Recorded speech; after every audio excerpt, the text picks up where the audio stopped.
finalizar con los grupos del Mundial de Qatar 2022, toca el del grupo H, conformado por Uruguay, Ghana, Portugal y Corea del Sur. A mi parecer también puede llegar a ser un tanto impredecible o complicado por los nombres, pero bueno, creo que tienen bastantes jugadores y bastantes razones por las cuales están aquí y a defender ese sentido la posición 1 y 2.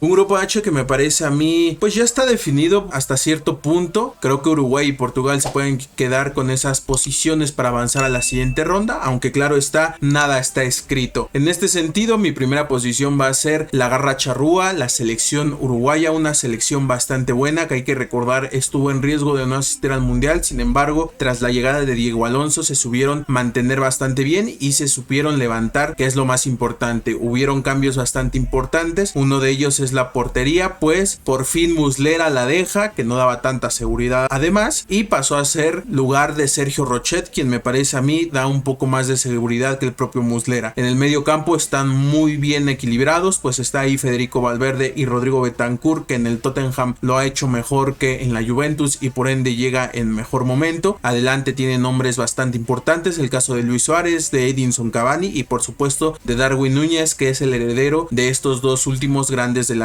Donde me parece a mí es donde más palidecen es en la central, en la parte de abajo, pues José María Jiménez no anda del todo bien, Sebastián Coates no es tan utilizado por Diego Alonso y Ronald Araujo todavía es bastante duda, aunque para mí prácticamente está descartado para llegar al Mundial de Qatar 2022. De todos modos, en este sentido, creo que a la Garra Charrúa le va a alcanzar para clasificarse en primera posición y es por eso que ahí los coloco yo. Me parece muy completo lo que ya mencionas de Uruguay, yo también los dejo en esa misma posición. Solamente yo mencionaría, como bien ya mencionaste, lo que ha conformado como tal Diego Alonso, porque lo veíamos antes y era un equipo que no se encontraba, no se sentía cómodo, no lo veías jugar su mejor forma de fútbol, y una vez que llegó ni siquiera pasó un partido y ya te estaba goleando a los rivales, ya estaba jugando bastante bien, ya tenía una forma de juego, ya te daba seguridad. Creo que eso es algo que va a dejar bastante bien en ese sentido Uruguay en este mundial. Y obviamente también mencionar el jugador del medio campo, Arrascaeta, que al menos en lo que lleva de temporada con el Flamengo lo ha hecho bastante bien y prácticamente ya es un asegurado de el 11 titular de Diego Alonso. Entonces en ese sentido yo por eso dejo Uruguay en esta primera posición y por lo que tú ya antes has comentado.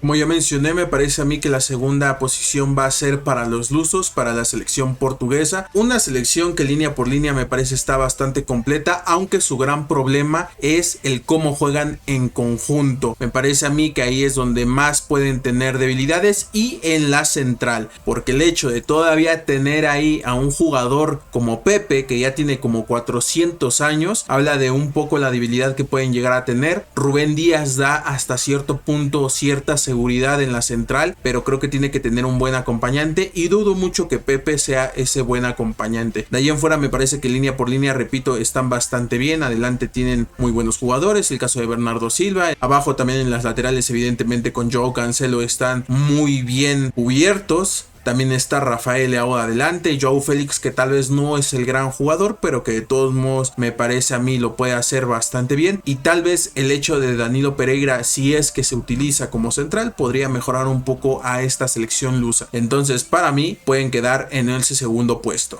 Mi segunda posición será para la selección africana de Ghana. Creo que como tal es una selección que te puede dar bastante seguridad en la defensa. Si bien por portero no, pero en la cuestión defensiva y medio campo tienen a bastantes nombres bastante importantes. En la delantera tienen a Andrea Yeu, que es uno de los jugadores que termina de ser importantes en ciertos momentos. En el medio campo que tenga Suleimana, Kudus, Owusu, Partey, Odoi, son jugadores que a mi parecer son sumamente importantes en el planteamiento de Otto Odo, que así es como se llama el director técnico. Y en la defensa tienes a jugadores como Ndijiku y Ado y Salisu, que también son sumamente importantes, no solamente para sus equipos en las ligas respectivas, sino también para Ghana. Por esa razón y por lo que he visto en los anteriores mundiales de que Ghana es un equipo, una selección sumamente complicada que a los grandes se les termina dificultando, yo por eso dejo a Ghana como posible sorpresa y obviamente como segunda posición de este grupo H. Para continuar con la selección de las estrellas negras, en este caso es mi tercera posición, una selección me parece a mí bastante complicada. Muy bien muestras ese antecedente de que en otros mundiales a las grandes selecciones se les ha complicado. Creo que en este mundial puede ser algo similar. Yo los veo compitiendo, yo los veo dando mucha batalla, aunque sí me parece que es un poco complicado verlos en la segunda posición, aunque ahí está abierta esa posibilidad. Recordar que Ghana y Portugal se enfrentaron en el mundial de 2014 y a Portugal no le terminó de ir muy bien en ese mundial, hay que decirlo. Entonces, sin duda alguna me parece a mí que la selección de Ghana puede ser una selección muy complicada, a la que, y nuevamente repito, como con todas las selecciones africanas que he mencionado, no hay que hacerlas de lado de manera inmediata. Mi tercer posición, y obviamente creo que por esta misma situación recibirá algo de odio, dejaré la cita a la selección de Corea del Sur en tercer posición, sobre todo porque en conjunto terminan de ser un grupo más conformado a mi parecer. Creo que en conjunto, por la misma situación de cómo se comparten las responsabilidades de defensa y de ataque en los respectivos momentos, creo que me da más confianza en ese sentido el cómo se trabaja en conjunto la selección de Corea del Sur que otra selección, y sobre todo porque al final del día se comparten las labores de defensa y de ataque en sus respectivos momentos. Si por decir algunos nombres, me parece que uno de los más importantes que puede llegar a estar, descartando a Heung-min Son, que se desconoce todavía si podrá o no estar por su fractura facial, es Min Jae Kim, que en el Napoli termina de ser sumamente importante, termina de ser un titular en el 11 seguro, y creo que puede hacerlo bastante bien en este mundial. Si llegásemos a decir algún otro más, también podríamos decir a Kang In Lee, que también termina de ser importante, aunque creo que Corea del Sur es más por equipo que por nombres la importancia que tiene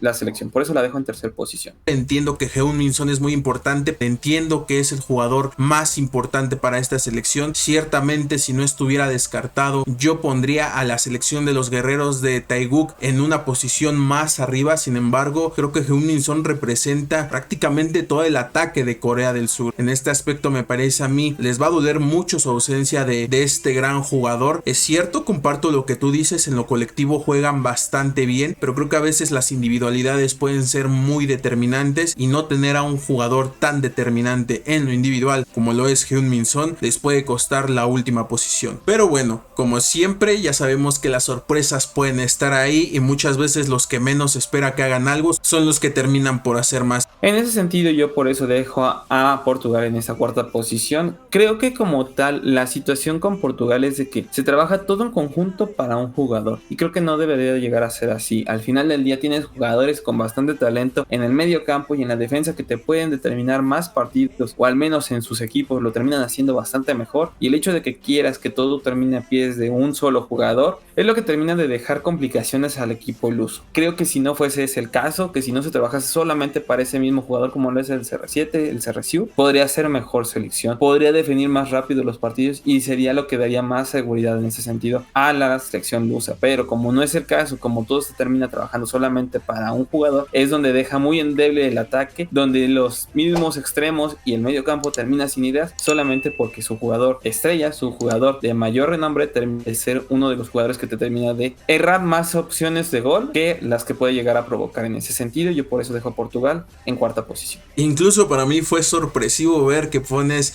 a la selección portuguesa en la última posición, aunque comparto varios de los puntos que tú mencionas. Pero bueno, así es como terminaría finalmente nuestro acomodo. La verdad es que es de los acomodos un poquito más disparejos en cuanto a nuestra opinión, en cuanto a cómo podría terminar. Evidentemente hay una discrepancia entre el segundo y la última posición en ambos casos. Sin embargo, eso es lo que invita al debate, y es lo que invita a que se proporcionen varias ideas y varios argumentos que siempre pueden aportar a la discusión, sobre todo hablando de fútbol. Como siempre, ya sabes que tu opinión para nosotros es importante, así que déjanos en la caja de comentarios qué es lo que opinas sobre el odio que tiene mi compañero al gran CR7, a CRSU, al Ronalgón, al comandante, y sobre todo cuál es tu acomodo para este grupo. ¿Crees que la garra charrúa sin ningún problema pueda terminar en la primera posición? ¿O si crees que por ahí Ghana, Corea del Sur o Portugal puedan dar esa sorpresa y avanzar a la siguiente ronda?